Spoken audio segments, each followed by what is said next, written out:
Welcome back to Momentous Struggle, a Star Wars Shatterpoint podcast. On today's episode, Aubrey and I are going to be talking about the one and only Din Djarin, the Mandalorian, and the rest of the bounty hunters. Let's go ahead and jump into it. As always, joined by Aubrey. How we doing today, Aubrey? You know what? Today is a much better day, but that might just be because we're recording on a different day from when we normally do, since we had some issues with the first go around. So sorry, dear listeners, you're not going to get as hot of takes from me this time.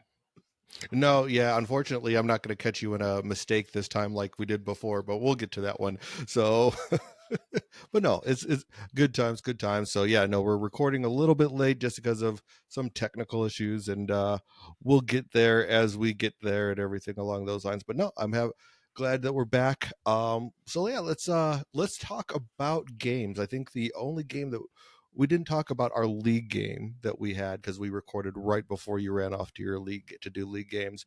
So you and I played our league game. You got loose, you got beaten up on pretty early because you were just like playing another game. So I got tired, exhausted, Aubrey, and I was able to beat up on you pretty handily because it was tired, exhausted Aubrey who was missing triggers left and right. Yeah. I almost don't want to talk about this. It was pretty bad. I was playing Mother Maul, and I missed like four Mother triggers like in a row. It Yeah, was it was bad. It was bad. Not my best effort. You deserved to beat on me a little. It felt a little rough, and then it was like halfway through struggle one, and I don't know, like towards the end of struggle one, I went, Todd, have I done any of my Mother trigger? Because you dished out like 3 4 wounds because you were playing all droids, right? If I I remember was right. playing Oops All Droids, I think, but it was a bloodbath of a game between the two of us. Like I think you did like 6 wounds when it was all said and done. I did like 7 wounds when it was all said and done, which should have been a good thing for you because you were playing Mother Talzin, so you should have been jumping all over the place and reacting, and you just decided not to because you were too tired. And I think I'd been sitting around all day too, so it was kind of one of those where we both kind of were just not paying attention. I'm just like, oh yeah, you forgot that. Hey, you know what? I'm happy that it reminded me that I needed to get some reps in because I had been trying out a few different like Vader, a lot of different Vader Mall lists through this league because I was trying to be a little more aggro, and that's not I don't know. I'm not going to complain about Vader. Vader is good, obviously, but it is really hard not to fall into that drug of I'm just going to add Vader dice. I'm just going to add Vader dice. I can't be trusted, Todd. I can't be trusted. Yeah, no, like that is a very slippery slope to go down because I don't think you can really you need to be doing it selectively. It's not something that, oh, I'm going to do it every time. It's something that only happens occasionally, and it's easy, an easy trap to fall down. You're like, oh, I can just go and kill everybody. Well, yeah, but you're going to kill yourself along the way. So that's the downfall of it all. Not everybody has the stamina and durability of Vader to sit there and be able to take that damage. Yeah. And the funny thing is this is what I tell people when I'm playing Vader. But then you get tired and you're like, I really just need like 3 successes. What's it gonna hurt if I give Django a little bit of damage? Yeah, no. You gotta be careful. Gotta be Yeah, careful. got to be careful with it. So yeah, no, I get it. But yeah, so like, and then this weekend was a big weekend for me running Marvel Crisis Protocol stuff because I run work with multiple people, but seem to be the primary point person like as of late for the state championship MCP series, and we had our last qualifier event for the state championship invitational, which also coincided with being an LVO invitational qualifier event as well. So it was like a 23 player event that we had that went 5 rounds on Saturday. So it was awesome. It was a great turnout. It had a lot of players. The LGS that we normally go to, Imperial Outpost, was awesome and basically had a fantastic place for us. We actually were able to record our feature matches, which I will end up putting up on the Momentous Struggle channel for anybody that is interested in MCP as well. Once I can get all of that edited out and everything like that. So, like I said, been busy, but it was great. It was like I said, an amazing turnout. The nice thing is we have such a large MCP community. We had people come up from Tucson. and then also local players from all over the valley that played in it. So it was fantastic to see such a big turnout for that. Well, and correct me if I'm wrong. That's one of the larger MCP events that you've done, right? Like, isn't there only like one other that was had more people? Yeah, that I can think of like locally, that's probably about the highest. I think that the largest event that I can recall was the one called Smite Club Open, which it was last year, and that was a 28 players. So we're getting pretty good turnouts, though. I mean, overall, I mean, Arizona's been pretty good. Hopefully, we can see that carry over to the Shatterpoint world here over the next couple of months or so. So we'll see what happens, though. So now I'm pretty excited about that. And everything like that. So I know we want to jump into our main topic. Before I do that, though, I do want to just give a quick shout out to all of our patrons. If you do want to support our channel, the best way to do so is to go ahead and become a patron for as little as $1 a month. We basically do. It gets you into our patron only section of our Discord. Our Discord is 100% free, but if you wanted to get into the patron only section, it gets you into there, gives you bonus entries into all the giveaways that we do, which we will be talking about at the end of this episode, as well as just like I said, help support us as content creators. It's as little as $1 a month if you want to just sit there and say, hey, thanks, we enjoy the content that you're giving. But if you don't want to do that, and that's not right for you, the best way also is to just sit there and rate review the podcast. Let us know that you like us, give us that 5-star review, leave a comment, let us know what you like, don't like, and that way it helps us to improve as well. This week I do want to shout out the two new patrons that we have, which is Carla and Paul. Thank you very much for for your contributing to us and helping us keep our lights on and keep us going. Yes, thank you so much. All right. So that with that said, let's go ahead and jump into this box that should be coming out. There's hasn't been any indication of delays, so it should be on May the 3rd. So this is the May. We are getting the Mandalorian and Grogu Din Djarin coming to the Shatterpoint table. So he is an 8 squad point, 3 force primary character. He has the tags of bounty hunter, Mandalorian, mercenary, and scoundrel. He has a 11 stamina, 3 durability with the tags of Galactic Civil War and the New Republic. So pretty standard for what we would expect to see from a primary unit. Yeah, yeah. No, the no notes here. I have to say this is probably one of the boxes that I am like really excited. Like at first I'm just like all the boxes, give me all the plastic, and now I'm like, okay, calm down. You gotta pick and choose. But this one is gonna be so much fun. I'm so Yeah, ready to roll up the Mandalorian. I think Din Djarin's going to be pretty solid. So let's take a look at his card though. So he has one active ability that is a clan of 2 for 1 force. Each character in this unit may dash. Then, if an allied unit within range 2 are bounty hunters, Mandalorian, or scoundrel units, one character in this unit may immediately make a 5 dice attack, or may choose an enemy character within range 3 and push it away 2. So basically, you can either attack or displace somebody as long as you have Mandalorians or bounty hunters or scoundrels or you name it, keyword soup, whatever you want. You can basically do whatever you want, type of a thing.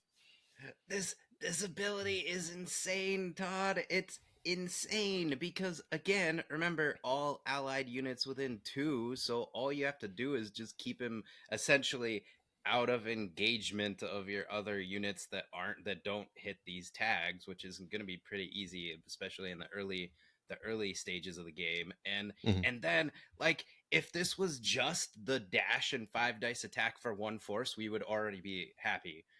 But wait, there's more. Oh, do you want diceless displacement instead of an attack? Oh, how about you just have it? You don't Yeah. have to roll dice, you just get to do it. Yeah. Okay, all right. Oh yeah, I mean, and the other part of that is like you could just not even worry about having allies that aren't bounty hunters, Mandalorian, or scoundrels. There's enough of those keywords in the game to where you're building. If you build a squad, it just has all of those, or two squads, I should say, a full strike force. They just have all those keywords, and then you don't even have to worry about it. The biggest thing you just need to worry about is being within 2 of whoever it is. Oh yeah, yeah. That's yeah. I'm just saying how flexible it is, right? You don't Yeah. even have to. You don't have to build around this that hard. Like some of the other abilities. looking at you, Galactic Republic. Like you pretty much have to build every last unit around it. This one, you got some wiggle room. You got some wiggle room. Yeah, there's definitely some wiggle room here. So no, very great ability, just kind of like a toolbox, which I think is kind of like the running theme here with the Mandalorian. He's like a standalone bounty hunter that can just do about anything you need him to do, and I think that's kind of where they really hit the mark with this character in his abilities for sure. So looking at his two reactive abilities, the first one is fearless and inventive for a force. When a character in this unit makes a melee attack as part of a combat action, before dice are rolled, you can use this ability. You add two dice to the attack roll for each enemy character other than the target that is not wounded and engaged with one or more characters in this unit. And we've seen this before. Yeah, but again, this kind of feeds into that idea of like he's not afraid of just going up by himself, getting in the fray with everyone, and okay, cool. Now I'm gonna get extra dice because you're all trying to pile on top of me. But this what is it, a Beskar army knife? This Beskar army knife's not stopping. That's for sure. No, I mean, and that's the nice thing about it. This, I mean, that's I think really what you want for him to do, and this is going to come in really handy in those particular like those third struggles where you just can't get that priority point to move at all, and everybody's piling in. It's like, okay, well now he's getting two dice and two dice and two dice because everybody's piling on that one point. So it's a good deterrent, I guess, for that for your opponent because they just don't want to sit there and have a 11 dice attack coming in from from 10. No, no, especially whenever we get to those combat trees, yeah, Yep, you do not want to just try and take him on with a bunch of people. It's not gonna work out for you. It's not without gonna work out for without a you. doubt, without a doubt. So looking at his next ability, and this is I think my favorite named ability in the game thus far, it's do the magic hand thing. After a range attack targeting a character in this unit is resolved, this unit may use this ability. If the attack roll contains one or more failures, the attacking character suffers two damage, and this doesn't cost a force, right? As long as he's not injured or wounded. So pretty awesome. Yeah. So I love I love that AMG continues to lean into like the uniqueness and flavor because this is just deflect. That like it's just deflect. It's exactly the same as deflect. And they could have named it deflect and I don't think anybody would have blinked. You like either he's deflecting off his armor or you think Grogu's using the force, but no. No, they gave us a way better name for this ability. Like every time I do this, I'm gonna be wiggling my fingers at my opponent. Like, do the magic hand thing, do the magic hand thing. I'm gonna be insufferable. Like, you just need to not don't range attack the Mandalorian if you don't want to deal with me just giggling like a silly person every time I get to use this ability. I mean, I'm used to you giggling like a silly person, so it's like not something that I wouldn't be used to anyway, but that's all right. So, all right. So It's so it good. is a great ability. It's going to be, it's awesome. I like it. Like I said, I just love the name that they decided that the naming convention they decided to go with for this one. And then of course his last ability is his identity. This is the way. When an enemy character wounds another allied unit after the attack is resolved, one character in this unit may recover two or do two heal actions, however you want to word it, and then may reposition, not dash, reposition. Then each other allied Dude, bounty hunter, Mandalorian, and scoundrel within range 4 may remove one condition from itself and they then may gain hunker. Oh my goodness, so much going on with this.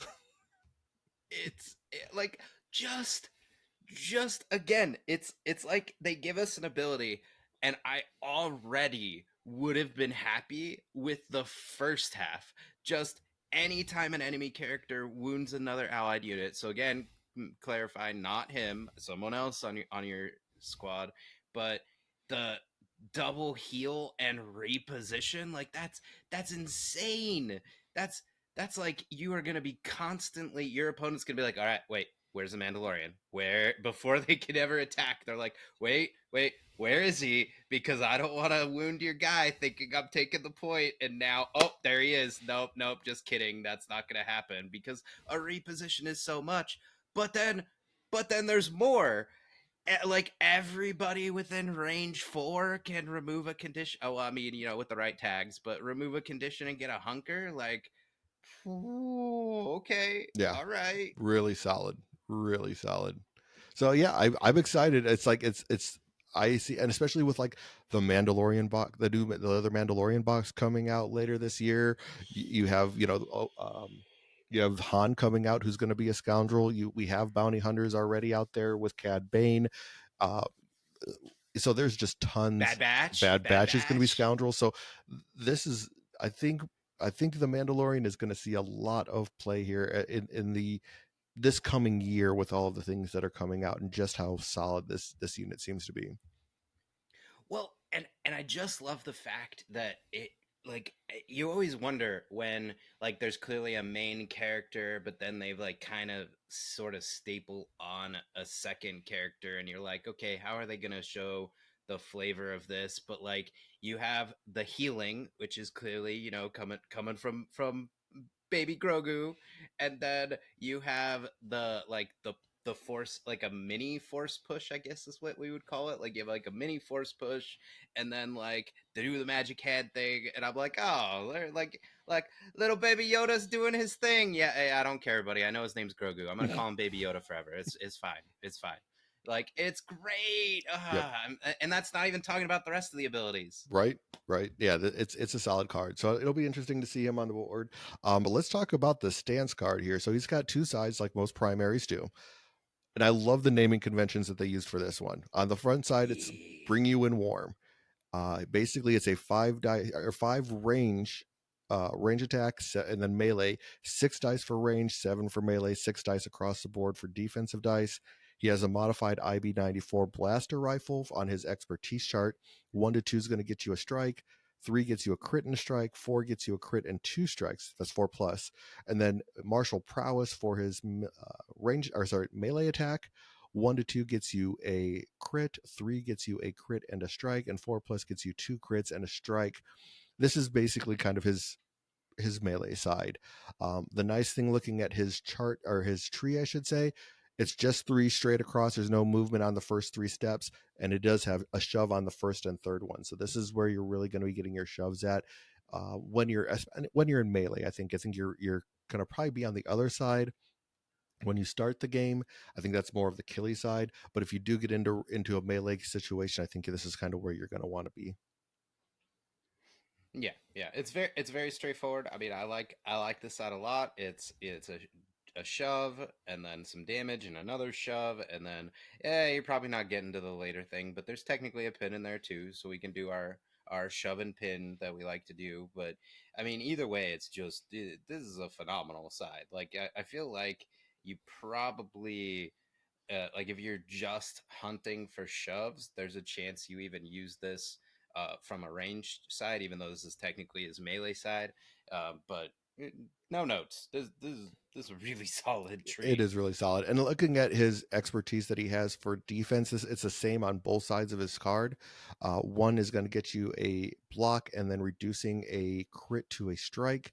2 to 3 is really where you want to be with that. Is 2 blocks and reducing a crit to a failure, and then 4 plus is 2 blocks reducing a crit to a failure and a reposition.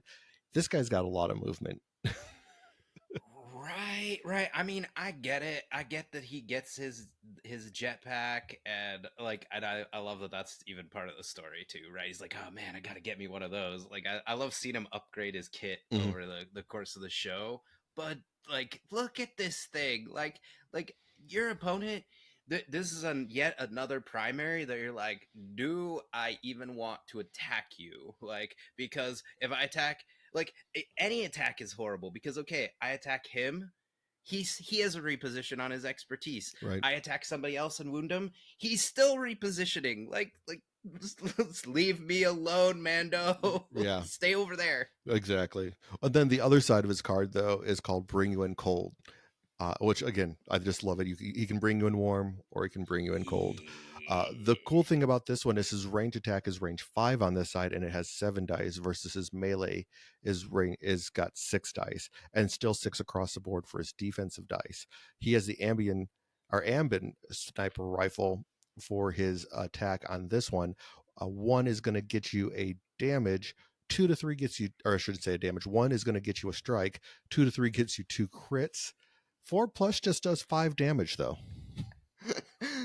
Headshot. Boo, boo, boo, boo. Yeah, pretty wild here. Like that, just that five, just five damage, just straight five damage, and if you get that, so pretty wild there.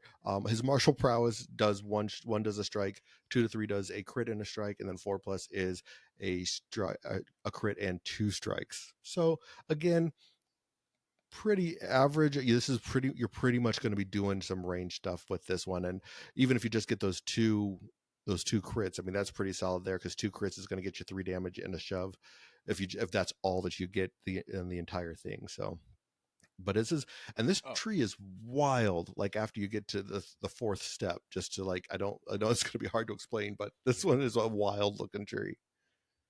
yeah, yes. So everyone, you're not gonna get the hottest of takes from me, but the first time around when we recorded this, I did not read this tree correctly. Like this tree is insane because you get, what did we determine? It's Up to 8 steps. eight steps. Hmm. Yeah, 1 2 3 4 5 6 7, or 1 2 3 4 5 6 7 8. Yeah, eight steps. So I don't even understand. How do you get eight? So yeah, it's pretty wild. So after the third step, you can either go up, down, or down the center. If you go up or down, then to the three different ways, you can go to either straight all the way up or all the way down, depending, which is 3 steps, and then down, over, and up again. It's just like I said, it's hard to describe this because you go three down the tree, and then it branches into three separate areas, but those three separate areas are connected up and down also. So it's just a weird looking tree that kind of just allows you to do a lot of different things. It gives you a lot of different options as far as what you're trying to do and everything along those lines.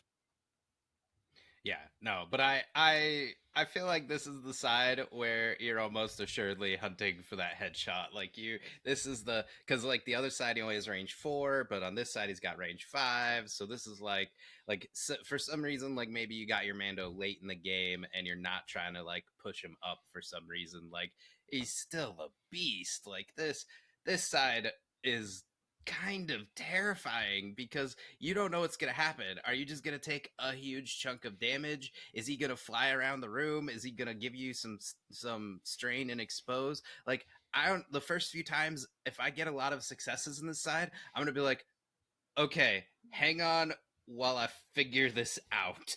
What am I going to do?" Yeah, no, totally. It's a very it's just all over the place. It really is, but it's gonna be fun. I think he's just there's a lot going on with him. I'm really excited to see what we can do with him and what's actually going to happen. So I don't know.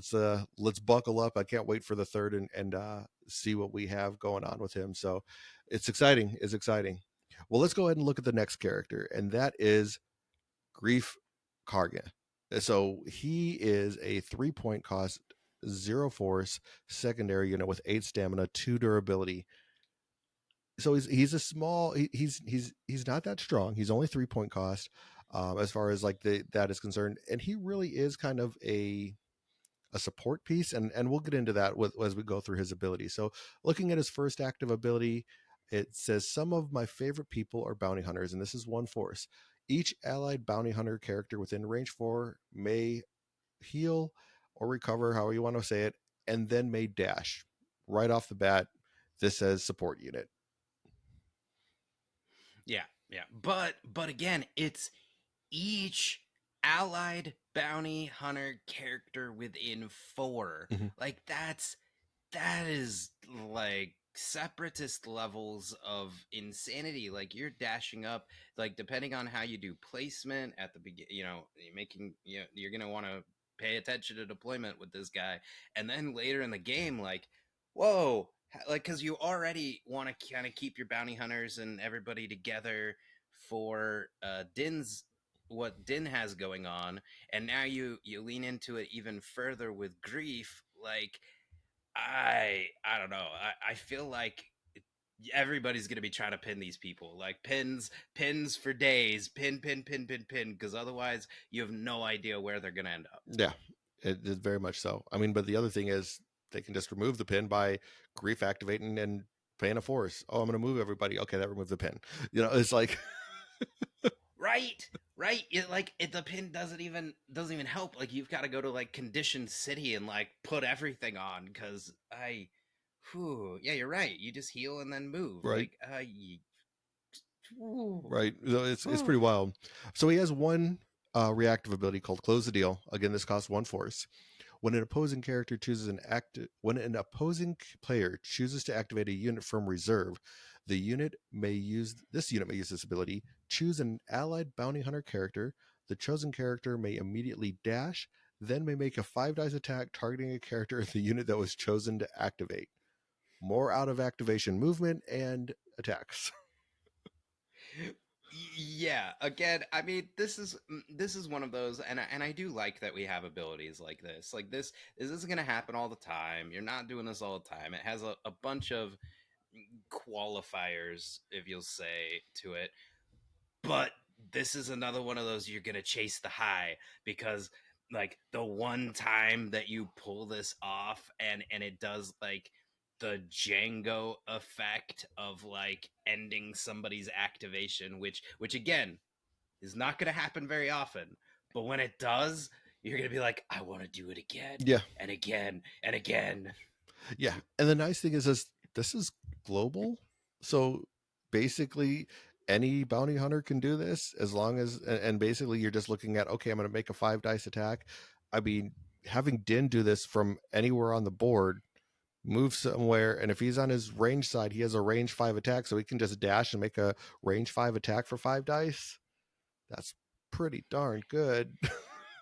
Right, I right. Like not to mention, I mean, those some of the other bounty hunters we have access to hit it can hit pretty hard and have some pretty interesting effects on their tree too. Like I don't know.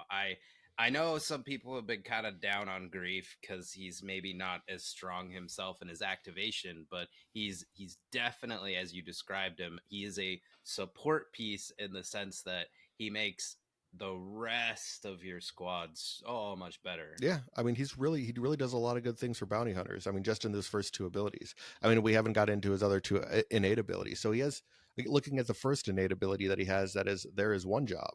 Before revealing the top card of your mission deck, you choose an opposing player to reveal the top card of their order deck until a order card is revealed. So basically, reveal until they get a Shatterpoint or like the Ewoks card if it's there. Then choose the player then the chosen player marks the corresponding unit with a priority objective token and shuffles their order deck. The first time an allied bounty hunter character wounds the marked unit, you move the struggle tracker token, I should say, one space towards the momentum token, then remove the wounded unit's priority token objective token. So basically you're putting a bounty on somebody that gives you an extra movement on your struggle tracker just because. Well, the like here's the thing though, like you can save this up, like try to avoid wounding that character until like the moment that you need it. Like this ability, yeah, okay, it's very fair. You only get to do it once. Like it gets removed. It's not like you get a new bounty over and over and over. Because I feel like that probably would have been too like could you imagine if you just did this like every time like over Yeah, like you, that you get the bounty and just to be able to do another bounty over and over again as soon as you get rid of the bounty, that would be broken. right but you get to I mean it's up to you, right? I mean unless they wound themselves to I don't know deny you I can't imagine there's a world where your opponent is like wounding themselves to deny you this like that would doesn't make any sense so you're gonna get to pick this and and I love the flavor of it like this brings me all the way back to the old Star Wars CCG from back in the 90s uh Star Wars Decipher. I can't remember the name. I think that's the name of the company. Yeah, Decipher. They don't even exist anymore.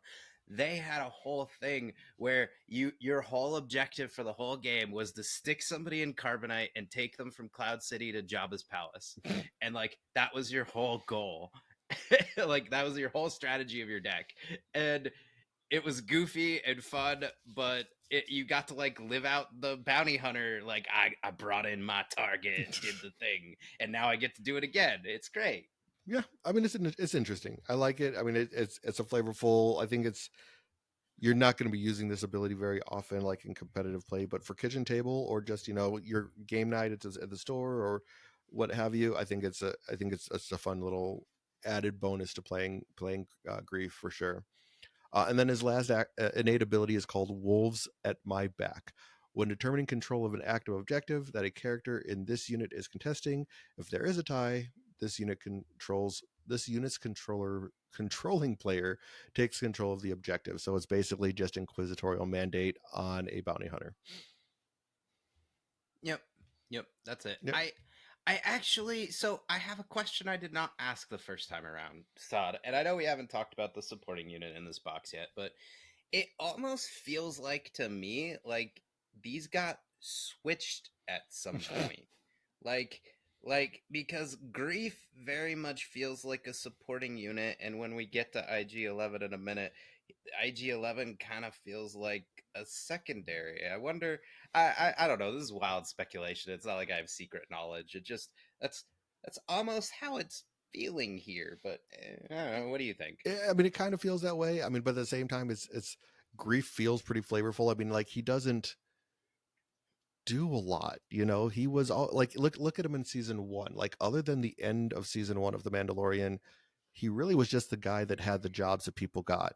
Look at him in season two. He was just the guy that was the diplomat at that point in time, but still, had his connections with the Bounty Hunter Guild. It's like, no, this is him. It's like he just happens to be. I mean, I think he should be a secondary simply because of he's a named character in the game. I mean, in the Star Wars universe. I mean, he is a pretty impactful character in the Star Wars universe, and it fits him. I think it's just. I think it's pretty spot on. It's just a matter of this was the who his character is in canon. Yeah, yeah, no, that makes sense. Like, I'm not. This is not like me complaining about Vader's Galactic Republic tag. It's more of I have to bring it up once per episode, dear Yes, you listeners. do. If you haven't figured that out by now, I'm gonna bring it up. You're a little salty But about it. We get it. We get it. a little bit, but it's just interesting to me because like he feel like I would agree with you. Like, which character is more significant to the overall show? Well, we know what happened to IG-11 at the end. We'll get to there. We'll get to there. And like Grief, of course, is part of more of the story. So like from that perspective, yeah, he should be the secondary. IG should be the support. It's just like I'm just trying to figure this out. Trying to figure out why the decisions were made the way they are. With my zero experience in game design and game theory. Well, if we ever get the chance to talk to Plummer, we'll let you. I'll let you go ahead and pick his brain. I'm sure he'd be more than happy to sit there and talk to you about it. But so yeah, no. Fine, fine. Well, let's look at his stance card here. So his stance card is called Middleman, and again, kind of in line with what we were just talking about. Like, he is the middleman. He's not that main character. His range attack is range 4, 5 dice. His melee is 6 dice, 5s across the board for defense. His Grief Karga's blaster is on his ranged expertise. 1 only gets you a disarm. 2 to 3 gets you a disarm with a crit. 4 plus gets you a crit, that disarm again, and expose. And then when he is doing his backroom negotiations in melee, 1 is going to get you an expose. 2 to 3 is going to get you that crit and the expose again. 4 plus is going to get you a crit, expose, and disarm. And then his expertise chart, 1 gets you a block, 2 plus gets you 2 blocks, basically. So it's a really interesting expertise chart here, where our expertise chart with basically just giving you conditions, really. Yeah, and this is where I suspect, because again, it's not like I've proxied anything or gone ahead. I don't know. I'm very much a wait till the box comes out and then I try it at that point. Like I don't know. That's just how my brain is. But yeah, his combat, his stance card, yeah, like cool. Okay, he automatically gives you conditions with just 1 expertise, but how are you gonna get down his tree is the problem. So I kind of see where the wheels start to fall off A here. little bit, but I mean, I think you're it's a matter of how you're playing him also. I mean, it's he at 1 he has a crit or a damage and a pin, and then if you can split, you can go three different ways after that, where you can either do a dash and a damage, a shove and a damage, or two damage and a strain. So it's really interesting. There's just basically conditions all over the place with him, and that's I think really what you're utilizing him with is maybe you keep him back at range 4 until you need to run up into the battle and just put conditions on people from range 4. I think that's kind of really what you're doing with him, is like keeping him back, going ahead and using his abilities to support your bounty hunters that are forward, and shooting from a distance and maybe throwing a couple conditions out. I think that's really kind of what he seems to be. And again, like there's a lot of people that just want to play more aggressive and kind of just push forward. Yeah, I think this is another character where we're gonna have to just play with him and kind of figure out the nuances, because I feel like his abilities are very strong, but maybe it's his actual combat that's weak. I mean, he's definitely pretty squishy. I mean, eight durability is or not, wait, not durability, Two stamina. durability, eight stamina. Yeah. Yeah, eight stamina is not very much, especially for a secondary. And then I mean, he's only rolling, like, with his expertise, maybe a block and then two blocks and five dice. Like, he's definitely on the squishier side, but I don't think you're running up with him very often. Like, No. he's definitely keeping it, he's keeping a back point, putting on conditions from afar, and then hopefully keep him away from the lightsabers. Yeah. This is not a lightsaber No, guy. no, he's staying in the back for sure. Well, let's talk about IG-11, the assassin droid, because like, unfortunately, I think unfortunately our listeners, maybe I can find a way to clip that piece of our last episode where like you came to this giant realization that happened, because I really want to share that with everybody as much as I possibly can. So basically, IG-11 is a 5 point cost character. He's also a Galactic Civil War, New Republic era, just like everything else in this box. Bounty hunter, mercenary, scoundrel, just like everything else in this box. But he's also a droid. He has an ability that happens on his activation called On the Hunt. At the start of this unit's activation, this unit may remove one condition from itself. Then one character in this unit may dash, him being the only character in this unit, of course. So pretty good. Remove a condition and move. Yeah, I am back to what you were saying about grief. I take it back. Pinning is not going to work with them, not at all. Like, this is like, yeah, okay, cool. Remove the pin, and I'm dashing. Right. Oh no, you wanted to stop me. I'm so sad. Yeah. And Todd, going back, we could do a YouTube short. Oh We yeah. could do a short. Uh, You just throw in my audio, because dear listeners, when we get to it, we'll explain. Don't yes. worry. Patience, So patience. he has one reactive ability that's called multi-thread targeting protocol. After this unit makes an attack as part of a combat action, it may use this ability. One character in this unit may make a 5 dice attack targeting a character in another enemy unit within range and line of sight. So it's basically like he just gets an attack. And it's like there's no point cost or no force cost to this. It's just like if you attack him, or if he makes an attack, he just gets to make a second attack for free. It's like, wow. Right, right. This is free. I like free. Like, the only requirement, oh no, is that you make a combat action in a tabletop war game. I wonder if you might be making a combat action at some point with your murder bot. Right. And Hmm. just for to jump Hmm. ahead a little bit, range and line of sight, range is range 5 for him. So it's like basically something else in range 5. So kind of jumping to like the conversation we're going to have in a few moments here is running him straight ahead to kind of get him into the fight may be something that I'm going to do just because of his last innate ability, because I think that's hilarious. But we'll get to that. I mean, this ability is just great. Like, I love, like, I wish that I could just watch the creative process over at AMG, because this is just, every time I look at this, I'm thinking of that scene at the end of, isn't it the first episode of The Mandalorian, where he does the, like, beep, beep, beep, beep, beep, like he spins around and just devastates that whole, like, pirate group Yeah. that's That's hanging on to Grogu. yeah. Like, oh man, that's, I'm just like, yep, this is it. This is the thing. That's it. That's great. Like, amazing flavor here. Without a doubt.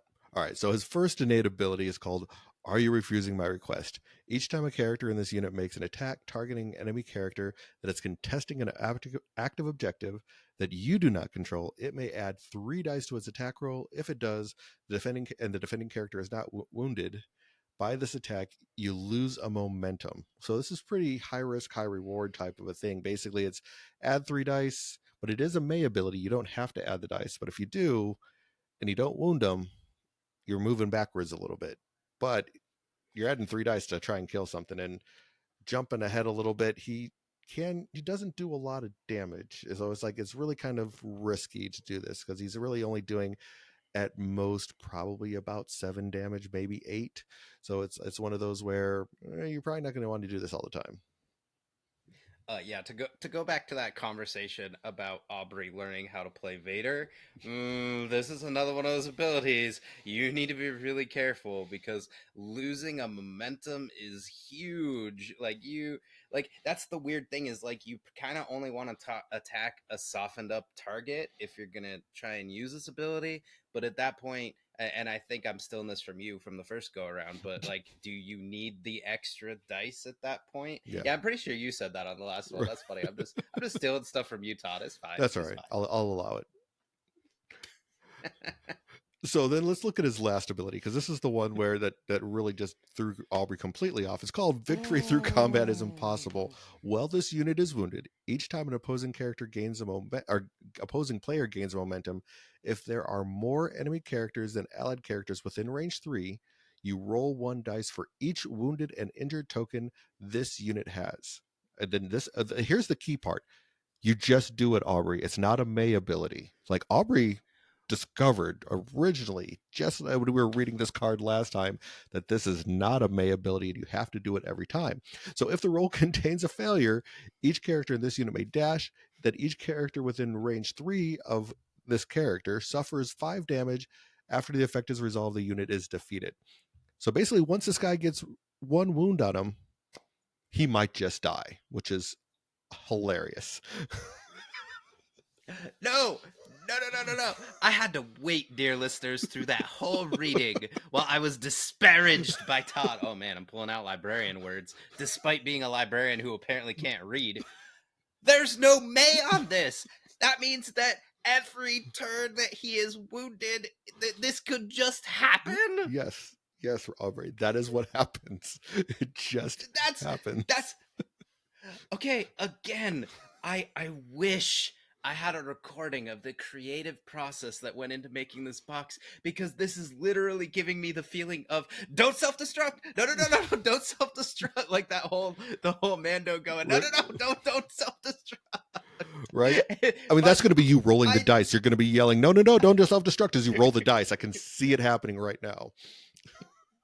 like and here's the thing, like this is wild. It's every character within 3 and you get to dash first. Like if this actually happens, like somebody's dying, or at least well, I guess IG-11's dying no matter what, Yeah, right? Somebody's dying. But I mean, imagine just charging him into a bunch of clones and just say, "Boom! There you go," and just clone armor flying everywhere and glorious, glorious death and dismemberment. I will love it.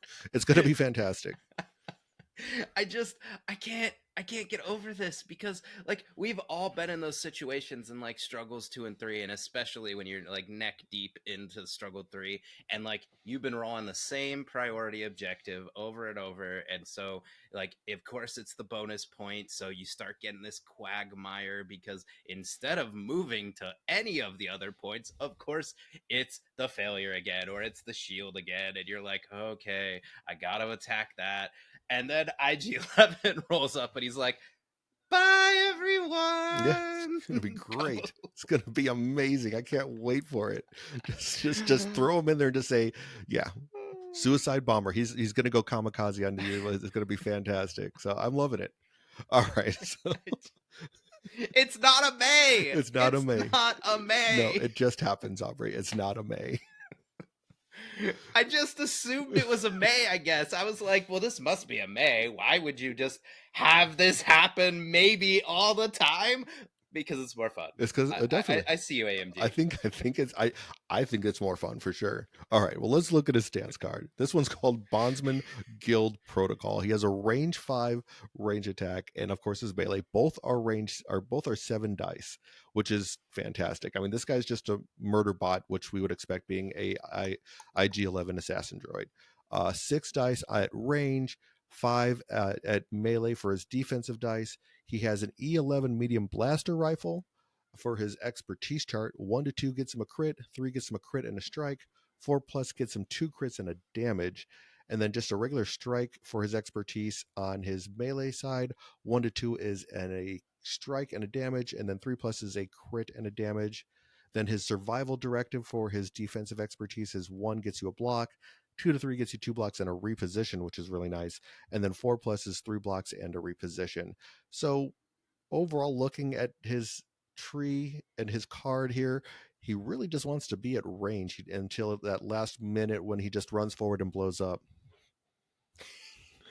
Well, and again, like now that we've seen we talked about all three. They all have repositions on their stance cards Mm-hmm. in more than one place. Like they all. I mean, I think Grief's the only one that doesn't have it in both. Yeah, Grief doesn't have it on his expertise, but even he has a reposition on the end of his combat tree. Yeah. Like this is like they're just gonna be bebopping around. Like you can't stop them. They move city. And there is also a potential for him to have a reposition on his attack card as a his stance tree as well, because on his second step, if you go down, he can reposition as well. He just moves all over the place. So like we were saying before, though, he only does 7 damage, but there's a lot of different options. He has a potential shove on 2, potential shove on 4 or 5, depending on how you go down his tree. He does have an expose in there, and as well as a pin. So there's a lot of different options. There's two heals. I mean, there's just he's got a pretty good toolkit on his stance tree to really kind of figure out what you want to do. But again, going back to that first innate ability, I don't think you really want to add dice because there's only going to be a potential of 8 damage if you get it on the expertise as well. So he's not really going to be wounding a lot of people very frequently unless they're already softened up a little bit. But again, the crazy thing is all right. So we know he has the extra attack. If you just go 2 successes of both of your attacks, you could double reposition. Like let me just move over here, and he's got range 5, attack a different character. Cool. Now I'm gonna reposition again. Like what's going on? I mean, it's pretty good. I mean, he's pretty mobile for a droid with those spindly little legs. So it's pretty interesting. It's like who knew that someone with Right? that skinny legs could run so fast. I'm trying to. I'm trying to. Hey, you know what, Todd? That means there's hope for little skinny children everywhere. You know, live your dream, become a bounty hunter droid. I may have lost the thread there. It's Yeah, fine. you went really off the beaten path on that one, but that's all right. We'll bring you back. But yeah, that basically it covers all of the characters from this box. I'm excited for this one to come out. So, just to kind of give a little bit of a spoiler for all those of you that do follow us, I would recommend watching out on YouTube. We're going to be doing another YouTube giveaway. For This is the May, we're going to be giving away the Mandalorian box. I'll be announcing that probably within the next couple of days. There will be an announcement on there, just like the last one. You're gonna, if you like, subscribe, and comment on that video, then we'll go ahead and you'll be entered into that contest to win the Mandalorian box for This is the May. And that usually, like all of our other giveaways, it'll run for about 2 weeks, and then I'll do a video, probably stream it on Twitch, just sit there and do the giveaway and everything like that. So just keep an eye out for that, and we'll be announcing it on all the different social medias that we do as well. But other than that, I think that kind of covers everything. Aubrey, do you have any closing thoughts here? Just that I am so excited about this box. This is terrible. I need to work on my other minis. I'm pretty sure everybody remembers me saying I'm not allowed to buy any more boxes until I paint the ones I have. But I really, really, really, really, really want this box. It's so cool. It's a good one. It's a good one. All right. Well, on that note, I do again want to thank each and every one of you for listening to us and tuning in and listening to Aubrey forget about that May is not in there, and like tries to add words to the cards that don't exist. But was you listen to us even though he does that, and I appreciate that. So again, thanks for listening, and may the force be with you. May the force be